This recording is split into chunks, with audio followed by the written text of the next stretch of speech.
Thank you, Spider. Good morning to all my brothers and sisters of St. Lucia. There comes a moment in the life of a nation when we must stop making excuses and start making changes. Today, I want to speak directly to you about the crisis of crime and violence that has been destroying families, crippling communities, and shaking the very foundation of our beloved St. Lucia. Over the past 4 years, under the watch of the Philip J. Pierre administration, homicides have increased by 25%. Let that sink in. 1 in 4 more lives lost. 1 in 4 more families shattered. 1 in 4 more communities broken by fear. The murder statistics show 2018, 40 homicides. 2019, 45 homicides. 2020, 55 homicides. 2021, 74 homicides. 2022, 76 homicides. 2023, 75 homicides. 2024, 77 homicides. And 2025 to date, approximately 60 plus homicides.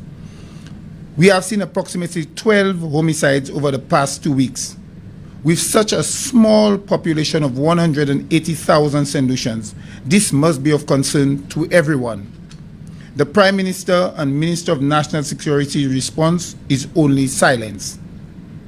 When pressed about the spiraling violence, he shrugs and says, "I am not a policeman." But St. Lucia, you did not elect a policeman. You elected a Prime Minister, someone to guide the country, to protect the people, and to provide solutions in time of crisis. Instead, we have a government that has surrendered to crime, a government clueless and incapable of leadership in the face of this nation's crisis. Let me be clear, the United Workers' Party refuses to accept this as our destiny. We know that crime is not inevitable. We know that safety is possible, and we know that leadership, real leadership, makes the difference between fear and hope, between lawlessness and order, between excuses and results. We are determined to lead the aggressive response to the criminals to ensure that they are stopped. And this is why we have crafted a serious detailed plan to restore safety and security to St. Lucia. Today, I will share with you the pillars of this plan. Note, the lifeblood of crime in St. Lucia is the illegal flow of guns and drugs. These weapons and drugs do not fall from the sky. They enter through our borders.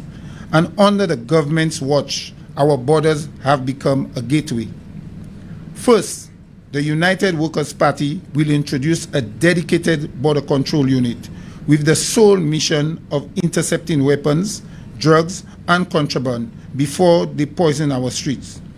We will expand the canine unit because trained dogs and skilled handlers are some of the most effective tools in identifying smuggled firearms and narcotics.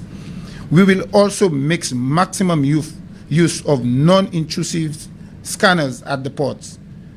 By securing our borders, we secure our homes, our businesses, and our future. Too many cases in St. Lucia go unresolved because evidence is lost, tampered with, or disappears.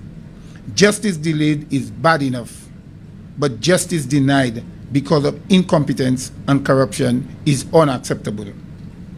Secondly, this is why the United Workers' Party will establish a dedicated crime scene investigations unit, a professional, independent team whose only responsibility is the collection, preservation, and protection of evidence.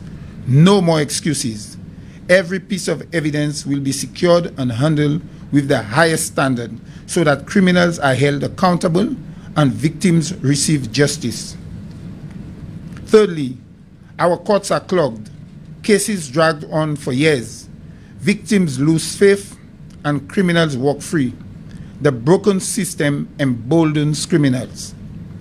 The United Workers' Party will reform our justice system and implement bold reforms to fast-track court cases so that justice is delivered.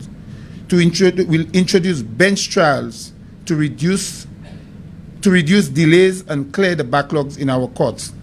We'll strengthen case management so that every file, every charge, every trial is handled with efficiency and transparency. When criminals know that justice will be swift and certain, they will think twice before committing a crime. Fourthly, let me say this loud and clear. Safety is not just about catching criminals in the streets. It is also about integrity in government.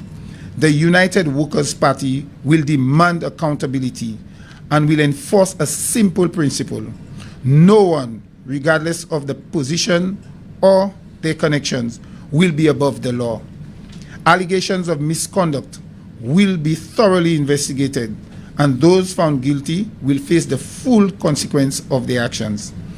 Unlike this administration, which has brought persons charged criminally in their cabinet, we will ensure that public service is reserved only for men and women of impeccable character.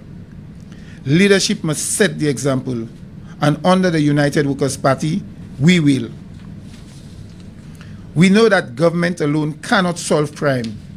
Communities must be part of the solution. The fifth pillar is the United Workers' Party will engage our people and communities directly.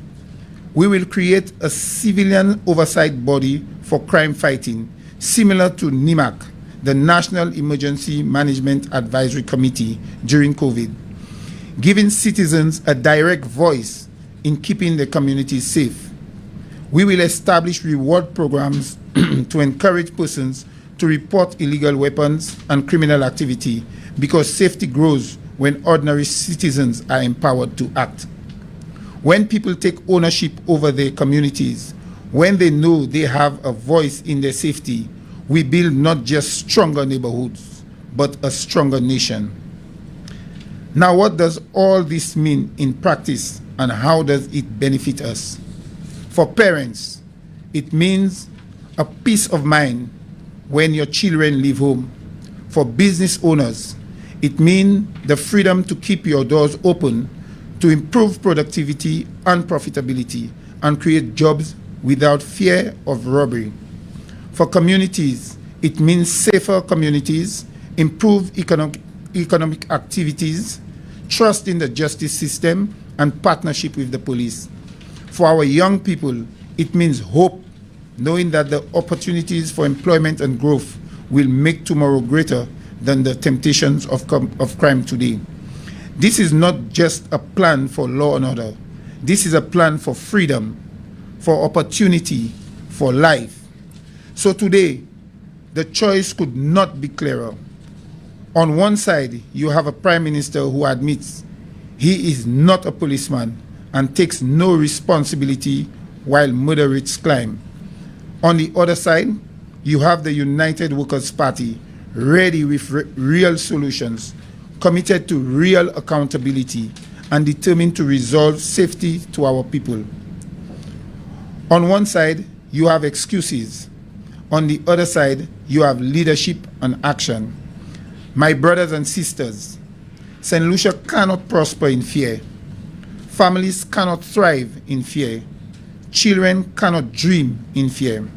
The United Workers' Party has a plan. The United Workers' Party has a vision. The United Workers' Party has courage. But most importantly, the United Workers' Party have you, the people of St. Lucia, standing strong and ready for change. Together, we will take back our streets. Together, we will restore justice. Together, we will return safety to our island home. The time for excuses is over. The time for solutions has come. And with you, with your voice, the United Workers' Party will deliver. I thank you. May God bless you, and may God bless St. Lucia.